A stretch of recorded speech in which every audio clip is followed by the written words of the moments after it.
की cell body क्या है? किसी भी न्यूरॉन्स का जो मेन पार्ट होता है वो ये है जिसे हम क्या कह रहे हैं, सेल बॉडी कहते हैं। तो the cell body of a neuron is also called cyton और सोमा। मींस किसी भी न्यूरॉन्स का जो मेन पार्ट है ये, इसे हम साइटोन भी कहते हैं। ये सेल बॉडी है, हम इसे साइटोन या सोमा के नाम से भी जानते हैं। It is broad rounded part of the neurons. ये पूरे न्यूरॉन्स का सबसे बड़ा ब्रॉड पार्ट होता है और राउंडेड पार्ट होता है। It has abundant cytoplasm. इसमें काफी मात्रा में साइटोप्लाज्म मिलता है और इसी को हम क्या कहते हैं, न्यूरोप्लाज्म कहते हैं। जैसे सेल के अंदर मिलने वाले प्लाज्म को हमने साइटोप्लाज्म कहा, उसी तरीके से न्यूक्लियस के अंदर मिलने वाले प्लाज्म को हमने न्यूक्लियोप्लाज्म कहा। सेम उसी तरीके से यहाँ सेल बॉडी जो है ये एक न्यूरॉन का पार्ट है, तो न्यूरॉन के अंदर मिलने वाले प्लाज्म को हम क्या कहेंगे, न्यूरोप्लाज्म कहेंगे। तो ये कह रहे हैं कि जो हमारा मेन पार्ट सेल बॉडी है इसमें एक साइटोप्लाज्म प्रेजेंट है जिसे हम न्यूरोप्लाज्म कहते हैं। और इसी न्यूरोप्लाज्म के अंदर एक लार्ज और स्फेरिकल शेप में न्यूक्लियस भी प्रेजेंट होता है। ये देखिए इसके सेंटर में क्या है, न्यूक्लियस। द साइटोप्लाज्म हैज, अब ये जो साइटोप्लाज्म है जिसे न्यूक्लियोप्लाज्म आप कह रहे हैं, इसमें क्या क्या चीजें प्रेजेंट हैं? इसमें साइटोप्लाज्म की तरह mitochondria, Golgi apparatus,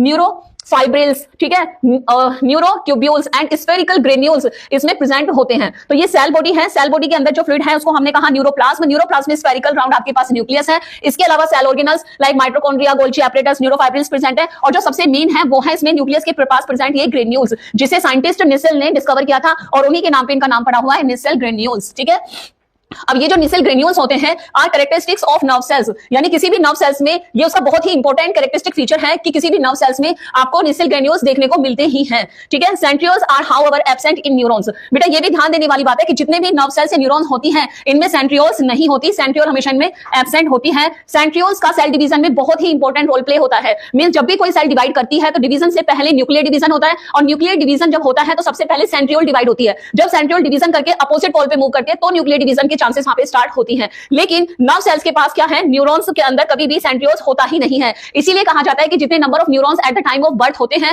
life time उतने ही रहते हैं। बर्थ के बाद में कभी भी न्यूरॉन डिवीजन से उनकी नंबर्स नहीं इंक्रीज होता। तो यहां पे बोले कि सेंट्रियोल्स जो है वो एब्सेंट होता है नर्व सेल्स के अंदर। The cell body is concerned with metabolically maintenance and growth. ये कह रहे हैं कि जो सेल बॉडी है इसमें काफी सारी मेटाबॉलिकल रिएक्शंस होती रहती हैं, ग्रोथ के लिए रिस्पांसिबल है। It also receive nerve impulses. जो नर्व इंपल्सेस होते हैं यानी नर्व्स के अंदर जो सिग्नल्स जा रहे होते हैं, तो इसमें जब नर्व जो सिग्नल्स या इंपल्सेस आते हैं वो सेल बॉडी से ही रिसीव किए जाते हैं। क्योंकि इसमें आप देखेंगे जो सेल बॉडी है इसमें ब्रांचेस हैं, बहुत सारी ब्रांचेस होती हैं, इन्हीं को हम डेंड्राइट्स कहते हैं। और नर्व्स जो होती हैं वो डेंड्राइट से ही किसी भी इंपल्स को क्या करती है, रिसीव करती हैं। तो it also receive nerve impulses. Cell body ही सबसे पहला वो नर्व का पार्ट होता है जो किसी भी इंपल्स को क्या करता है, रिसीव करता है फ्रॉम डेंड्राइट्स। इसके निकले हुए ब्रांचेस पार्ट डेंड्राइट्स से and then transmit then to axon. और फिर सेल बॉडी से उसी इंपल्स को सबसे पहले डेंड्राइट ने रिसीव किया, सेल बॉडी में आया और सेल बॉडी से वो एक्सोन में पास कर दिया जाता है।